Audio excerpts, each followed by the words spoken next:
बिस्मिल्लाहिर्रहमानिर्रहीम। आज के इस लेक्चर में हम mass spectra and fragmentation pattern of alkanes discuss करते हैं। अल्केन के स्पेक्ट्रम में अल्केन के मास स्पेक्ट्रम में alkanes have clear molecular and peak, और इसके बाद इनके अल्केन्स में even number of molecular and peak होती है, और इसके अलावा जिसके नॉर्मल फ्रेगमेंट्स बनेंगे और वो तमाम के तमाम ऑड नंबर फ्रेगमेंट्स होंगे। अल्केन्स के स्पेक्ट्रम को वैल्यूज़ के हिसाब से अगर हम डिस्ट्रीब्यूट करना चाहें तो अल्केन का फर्स्ट जो अल्केन में पीक आएगी वो मॉलिक्यूलर मास के इक्वल m/v वैल्यू पे एक उसकी करेक्टरिस्टिक पीक आती है। उसके बाद जो फर्स्ट फ्रेगमेंट बनेगा मॉलिक्यूल में से मोस्ट कॉमन वे मिथाइल ग्रुप का लास्ट होता है, और मिथाइल ग्रुप की m/v वैल्यू है 15। तो मॉलिक्यूलर मास में से फर्स्ट जो फ्रेगमेंट लास्ट होगा वो as result of loss of molecule m/v 15 होगा। उसके बाद जो सेकंड फ्रेगमेंट बनेगा फर्स्ट फ्रेगमेंट में से 14 का लास्ट होता है। उसके बाद ये पैटर्न चलता जाएगा कि थर्ड फ्रेगमेंट जो बनेगा सेकंड फ्रेगमेंट में से 14 का लास्ट होगा, फोर्थ फ्रेगमेंट में से थर्ड में 14 का लास्ट होगा। तो कॉमन वे में हम सिंपल वे में इस तरीके से इसको समराइज़ कर सकते हैं कि अल्केन की जो फर्स्ट पीक होगी मास स्पेक्ट्रम में मॉलिक्यूलर मास के अगेंस्ट m/v वैल्यू के इक्वल एक पीक आएगी। उसके बाद फर्स्ट फ्रेगमेंट 15 के लास्ट से आएगा। उसके बाद जितने भी फ्रेगमेंट आएंगे उनमें 14 का लॉस होगा। इसकी एग्जांपल हम इस तरीके से देख सकते हैं कि फॉर एग्जांपल ये हमारे पास n-हेक्टेन अगर मॉलिक्यूल है तो n-हेक्टेन के केस में मॉलिक्यूलर मास इसका 114 है, तो वह m/v 114 पे इसकी एक पीक आएगी। फर्स्ट फ्रेगमेंट जो प्रोड्यूस होगा that will be by the loss of methyl group 15 का लॉस होगा। 114 में से हम 15 का लॉस करते हैं तो 99 पे इसकी पीक आएगी। फिर 99 में CH2 का लॉस होता है, 14 का लॉस होगा नंबर में, तो 99 में से जब हम 14 लॉस करते हैं तो 85 पे पीक आएगी। फिर 14 का लॉस करते हैं तो 71 पे पीक आएगी। और ये तमाम फ्रेगमेंट्स 14 का लॉस होगा 57 पे, 57 से 14 का लॉस होगा तो 43 पे, 43 से 14 का लॉस होगा तो 29, और फिर आखिर में 14 का लॉस होगा तो 15 पे पीक आएगी। तो ये हमने जब 8 नंबर कार्बन ऑक्टेन की बात की है तो हम इसके अगर फ्रेगमेंट्स देखें तो लोवेस्ट मॉलिक्यूलर मास m/v से देखते हैं तो 15, 29, 43, 57, 71, 85, 99 ये इनकी पीक्स होंगी। जब हम इसके लोअर एनालॉग की बात करते हैं तो लोअर एनालॉग यानी होमोलोगस सीरीज़ में इससे लोअर एनालॉग यानी हेप्टेन की बात करते हैं तो अगर इस ऑक्टेन का मॉलिक्यूलर मास 114 है तो इससे लोअर एनालॉग हेप्टेन का 100 होगा। तो 100 में से फर्स्ट जो लॉस होगा वो 15 का होगा। 15 के लॉस के 100 में से 15 का लॉस होगा तो हम 85 पे पहुंचेंगे। 85 से फिर 14 का लॉस होगा तो सेम फ्रेगमेंटेशन पैटर्न 71, 57, 29, 43, 29 और 15 की पीक आएगी। फर्दर जब हम हेक्सेन की बात करते हैं तो उसका मॉलिक्यूलर मास होगा 86। 86 में से फर्स्ट फ्रेगमेंट जो लॉस होगा वो 15 का होगा। 86 में से 15 का लॉस होता है तो हमारे पास 71 पे पीक आएगी। और उसके बाद 14 के लॉस 57, 43, 29 और इस तरीके से 15 पे पीक आएगी। अगर हम पेंटेन की बात करते हैं तो उसका मॉलिक्यूलर मास 72 होगा। 72 में से जब 15 का लॉस होगा तो 57 पे पीक आएगी। फिर फर्दर 14 के लॉस के रिजल्ट में 43, 29 और 15 पे पीक आएगी। तो हम सिंपल वे में depending upon number of carbon atom lower side से अगर हम m/v वैल्यू से स्टार्ट करें तो हम अल्केन के केस में एक करेक्टरिस्टिक पैटर्न हासिल करते हैं तो फर्स्ट पीक जो है वो M/Z 15 पे आती है, फिर 29 पे, 43 पे, 57 पे, 71 पे, 85, 99, so on and so four. अगर हम होमोलोगस सीरीज में अल्केन से हायर अल्केन की तरफ जाते जाते हैं तो यही पैटर्न फॉलो होता जाता है। तो एग्जैक्टली अगर हम मीथेन से स्टार्ट करें तो उसका मॉलिक्यूलर मास 16 होता है, उससे हायर एनालॉग इथेन 30 होगा, प्रोपेन का 44 होता है, और ब्यूटेन का 58। तो हम इस तरीके से इस के मॉलिक्यूलर मास में से इंक्रीज करते जाएं तो ये 14 का इजाफा होता जाएगा। मॉलिक्यूलर मास, जब हम मास स्पेक्ट्रम की बात करते हैं तो फर्स्ट फ्रेगमेंट जो है वो 15 का लॉस होगा, उसके बाद जितने भी फ्रेगमेंट्स बनेंगे वो 14 के लास्ट के रिजल्ट में बनते हैं। तो हम इससे एक एग्जांपल देख सकते हैं, मैकेनिज्म की तरफ हम बाद में आते हैं। फॉर एग्जांपल ये हमारे पास ये ऑक्टेन ही है, ऑक्टेन में से इसका मॉलिक्यूलर मास जो है वो 114 होता है। 114 में से अब यहाँ पे जो फर्स्ट फ्रेगमेंट आ रहा है वो 85 पे है। तो इसका मतलब ये है कि इसमें से 15 का लॉस भी हो गया है, उसके साथ एक 14 का लॉस भी हो गया है, यानी मिथाइल ग्रुप भी इसमें से एक साथ लॉस हो गया और इसके साथ मिथाइलिन CH2 ग्रुप भी का लॉस हुआ है। और ये टोटल 15 + 14 29 का लॉस हुआ। 29 का एग्जैक्टिव लॉस हुआ तो उसके रिजल्ट में 114 से 85 पे पीक आएगी। उसके बाद आप कंजेक्टिव देख सकते हैं कि 85 से 71 की तरफ आते हुए 14 और 57 से 43 की तरफ आते हुए फिर अगेन 14 का लॉस हुआ और फर्दर 14 का लॉस हुआ। तो सिंपल वे में हम ये कह सकते हैं कि अल्केन्स का जो पैटर्न होगा वो, अगर आप लोअर साइड से स्टार्ट करते हैं 29, 43, 57, 71, 85, ये एक करेक्टरिस्टिक पैटर्न होता है। अगर इस तरीके का पैटर्न किसी भी मास स्पेक्ट्रम में पाया जाए तो हम इसे कह सकते हैं कि ये अल्केन का स्पेक्ट्रम है।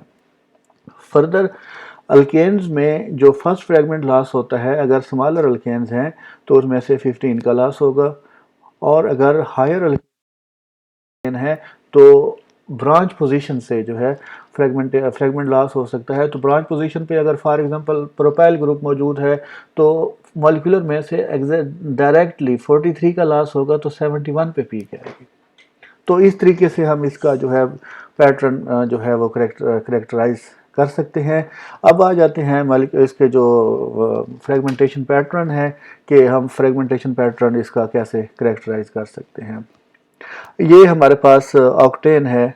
तो ऑक्टेन को जब हम इलेक्ट्रॉन की बम्बार्डमेंट करते हैं और as a result of bombardment of electron इसमें से एक इलेक्ट्रॉन निकल जाएगा और हमारे पास मॉलिक्यूलर आयन बनेगा। मॉलिक्यूलर आयन पे जो चार्ज होता है वो रेडिकल केटाइन होता है।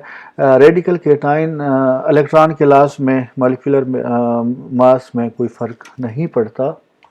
और उसमें फर्स्ट जो फ्रेगमेंट लॉस होगा, जैसा कि मैंने आपको बताया कि in most of the cases lower alkane case में CH3 का लॉस होता है, यानी 15 का लॉस होता है। तो इस केस में हायर अल्केन है तो इम्पॉर्टेंट चीज़ है, इलेक्ट्रॉन के लॉस के रिजल्ट में हमारे पास रेडिकल केटाइन बनेगा और जो फर्स्ट फ्रेगमेंट लॉस होगा वो रेडिकल लीव करेगा। मॉलिक्यूलर आयन में से जो फर्स्ट फ्रेगमेंट लॉस होगा वो रेडिकल होगा, और रेडिकल जहाँ से अगर निकल जाएगा तो रिमेनिंग जो फ्रेगमेंट बनेगा वो केटाइन होगा। रेडिकल 85 पे होगा। अब फिर केटाइन से जब फर्दर फ्रेगमेंट्स, जितने भी फ्रेगमेंट्स बनेंगे वो CH2 न्यूट्रल के लास्ट के रिजल्ट में बनते हैं। इस CH2 न्यूट्रल का मास होगा 14, तो 85 से 14 का लास हुआ 71 पे पीक आएगी, फर्दर 15 पे ये पीक आती है। तो अगर हम लोअर साइड से देखें तो 15, 29, 43, 57, 71, 85 ये जो पैटर्न बन रहा है मॉलिक्यूलर डिफरेंट फ्रेगमेंट्स का, तो ये फ्रेगमेंट का पैटर्न जो है अल्केन बॉन्ड में से निकल सकता है। फॉर एग्जांपल कोवलेंट बॉन्ड जो है वो बिटवीन दिस कार्बन बना है।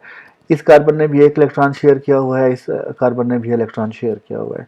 तो जब एक इलेक्ट्रॉन लॉस होगा तो वो इस कार्बन का भी इलेक्ट्रॉन हो सकता है, वो इस कार्बन का भी हो सकता है। तो रिमेनिंग जिस कार्बन का इलेक्ट्रॉन लॉस हो गया उस पर पॉजिटिव चार्ज आएगा, उसके साथ वाले कार्बन पे रेडिकल बन जाएगा। फॉर एग्जांपल ये इस कार्बन से इलेक्ट्रॉन लॉस हुआ तो इस पे पॉजिटिव चार्ज आ जाएगा, और अगर इस कार्बन से इलेक्ट्रॉन लॉस हुआ इससे, तो इसके साथ वाले कार्बन पे पॉजिटिव रेडिकल आ जाएगा। तो हम दूसरा जो मैं आपको पैटर्न बता रहा था कि मैकेनिज्म पॉइंट ऑफ व्यू से, फॉर एग्जांपल इस कार्बन पे रेडिकल बना, तो जब फर्दर फर्स्ट रेडिकल निकलेगा तो इस पूरे फ्रेगमेंट पे पॉजिटिव चार्ज आ जाएगा।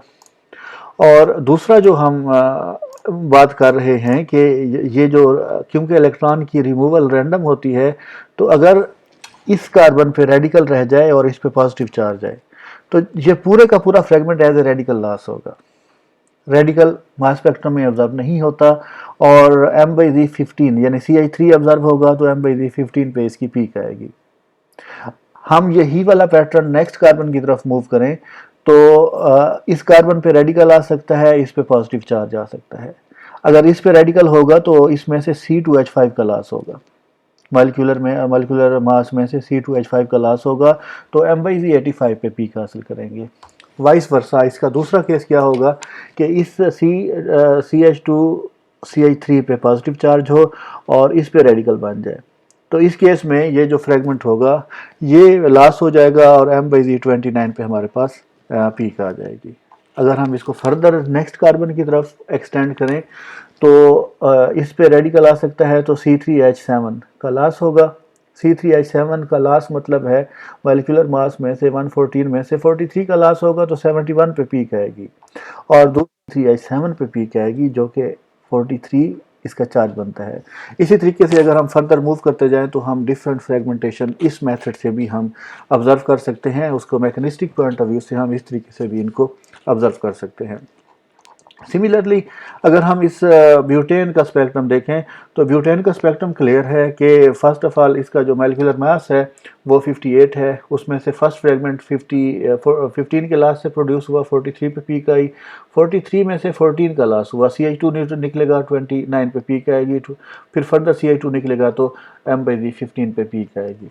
तो इस तरीके से हमारे पास अगेन 15, 29, 43 या 43, 29, 15 ये एक करेक्टरिस्टिक पैटर्न है अल्केन का। तो हम इसमें से ये जो पीक्स इंडिकेट की गई हैं इस तरीके से हम इनको ऑब्जर्व भी कर सकते हैं और इनको इस तरीके से एक्सप्लेन कर सकते हैं। हमने स्टीवन रूल देखा था कि वो उस रूल के अकॉर्डिंग जो फर्स्ट फ्रेगमेंट बनता है, फर्स्ट फ्रेगमेंट जो प्रोड्यूस होता है वो स्टेबल फ्रेगमेंट होना चाहिए। मॉलिक्यूल में से जो फर्स्ट फ्रेगमेंट का लॉस होता है वो स्टेबल या तो रेडिकल हो सकता है या केटाइन हो सकता है। अगर हम ये आइसोब्यूटेन की बात करते हैं तो आइसोब्यूटेन के केस में जब फर्स्ट 15 का लॉस होगा तो हमारे पास आइसोप्रोपाइल केटाइन बनता है। आइसोप्रोपाइल केटाइन एक स्टेबल कार्बोकेटाइन है, और स्टेबल कार्बोकेटाइन होने की वजह से ये बेस पीक देगा, यानी ऐसी पीक जिसकी इंटेंसिटी 100% होती है वो M/Z57 पे पीक देगा। फिर उसमें से 15 का लॉस होगा तो 29 पे पीक आएगी, उसमें से फर्दर M/Z15 पे पीक आ सकती है, जो कि हमने कॉमन जो उसका करेक्टरिस्टिक पैटर्न है वो देखा है। अब इस केस में ये हमारे पास आइसो ऑक्टेन है। आइसो ऑक्टेन के केस में हम सिंपल ये देख सकते हैं कि जो स्टीवन रूल्स ने एक्सप्लेन किया था कि स्टेबल फ्रेगमेंट इसमें से लॉस होता है, तो दूसरा हम इसको शॉर्ट वे में ऐसे कह सकते हैं कि ब्रांच पोजीशन से फ्रेगमेंटेशन होती है। तो इस केस में जहाँ पे एक ब्रांच है और इसमें टर्शियरी ब्यूटाइल ग्रुप मौजूद है, तो ये ब्रांच जो है ना इसके ब्रेक होने के ज़्यादा चांसेस होते हैं फ्रेगमेंटेशन पैटर्न वाइज। तो बेसिकली हम यहाँ क्या करेंगे कि ये पूरा ब्रांच पोजीशन से जब ये लॉस होगा तो C4H9 का लॉस होगा, यानी M/Z57 का लॉस होगा और 57 पे ही पीक आएगी। ये ग्रुप आइसोब्यूटाइल ग्रुप निकल जाएगा, टर्शियरी ब्यूटाइल ग्रुप पीक देगा, और उसके बाद फर्दर इस 57 में से 43 पे पीक आएगी ड्यू टू लॉस ऑफ 15, 29 पे पीक आएगी due to loss of further 14, ये 14 का लॉस है, सॉरी। तो इस केस में जो फर्स्ट ये जो जंप है वो ब्रांच पोजीशन से ब्रेक होने की वजह से ये समहाउ ये फ्रेगमेंटेशन प्रोड्यूस हो रहे हैं। फॉर एग्जांपल ये 15 का लास्ट है तो 99 पे पीक ये शो हो रही है, उसके बाद आप 71 पे भी ये पीक ऑब्जर्व कर रहे हैं, और इसके ये वाली जो पीक्स हैं वो that are due to the loss of CH2 first 15 methyl group, और उसके बाद जो है ना ये लॉस है लॉस ऑफ 14 के लॉस के रिजल्ट में ये वाली पीक्स आ जाती हैं। अब इसमें यहाँ पे एक और पॉइंट भी नोट करने वाला है कि दो पॉइंट हो जाएंगे। एक ये है कि ब्रांच पोजीशन फ्रेगमेंटेशन होती है, दूसरा ये है कि जब हमारे पास अल्केन्स जो है वो ब्रांच्ड होती हैं तो उसमें मॉलिक्यूलर आयन पीक जो है वो in most of the cases despair हो जाती है। यानी मॉलिक्यूलर आयन जो इटसेल्फ मॉलिक्यूलर आयन है वो अनस्टेबल होने की वजह से उसकी ऑब्जर्व होने के चांसेस नहीं होते, जबकि ये टर्शियरी ब्यूटाइल टाइप ग्रुप जो है वो स्ट्रॉन्ग फ्रेगमेंट बनते हैं और फ्रेगमेंटेशन ईजिली हो जाती है, इस वजह से उनके एमपीवी के अगेंस्ट स्ट्रॉन्ग ऑब्जर्वेशन आती है। In most of the cases ये बेस वीक भी होती है। Thank you.